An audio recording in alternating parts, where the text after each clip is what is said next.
everyone, it's Sam, and Nick's gonna help me too. But for the next couple weeks, while the church itself is going through our core values, we're gonna take you through a series that we're calling, for lack of a better term, Deconstruction 101.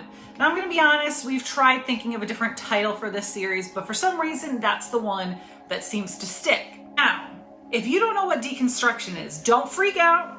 It sounds like a weird, scary word, but we're going to be your guides through this whole process. Now, with the subject of deconstruction, there's a few things that we need to go over before we actually start that work. So when you hear the term deconstruction thrown around religious circles, it often refers to pulling apart the religious beliefs that you've always held and really examining the questions that have always been in the back of your mind. So research suggests about 44% of people go through a faith crisis. Now, we're going to get away from that because what essentially that means is something is wrong with your faith. What we're going to call it is just a faith transition. So if you're in that 44% watching where you're like, I don't know what up is or down is or who God is or why I'm here and everything feels wrong, you are not alone. I promise you are not alone. So the first thing that Sam and I want you to know is that deconstruction is not destruction.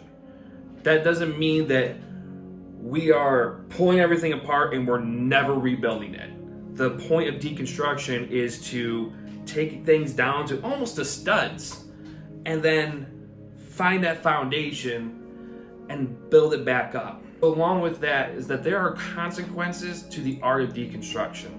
Now, the consequences can be good or bad, be positive or negative. With deconstruction, there could be negative consequences, as in maybe you don't believe in everything that you used to believe before.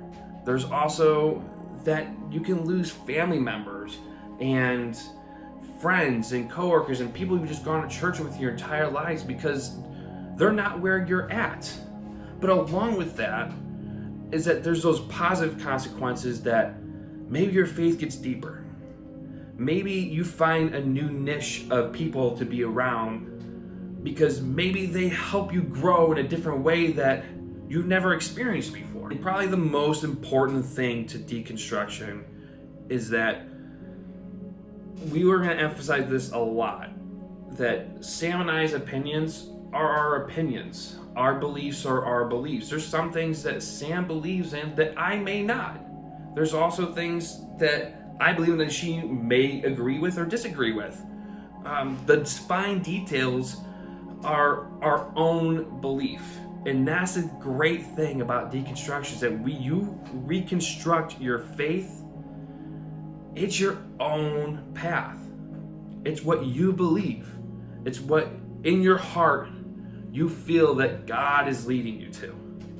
And that is the most important thing about deconstruction. So what we're going to deconstruct and hopefully reconstruct over the next couple weeks, we're going to talk about things like the sinner's prayer.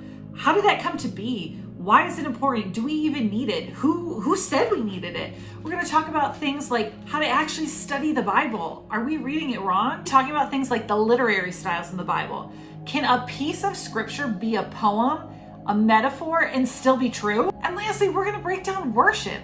Why do we worship? What is worship supposed to be? Are we supposed to raise our hands? Are we supposed to close our eyes? Are we even supposed to sing? So this is the beginning of our Deconstruction 101 series. So stay tuned for the rest. They're going to happen within the next couple weeks. We look forward to questioning with you all and walking together in this journey.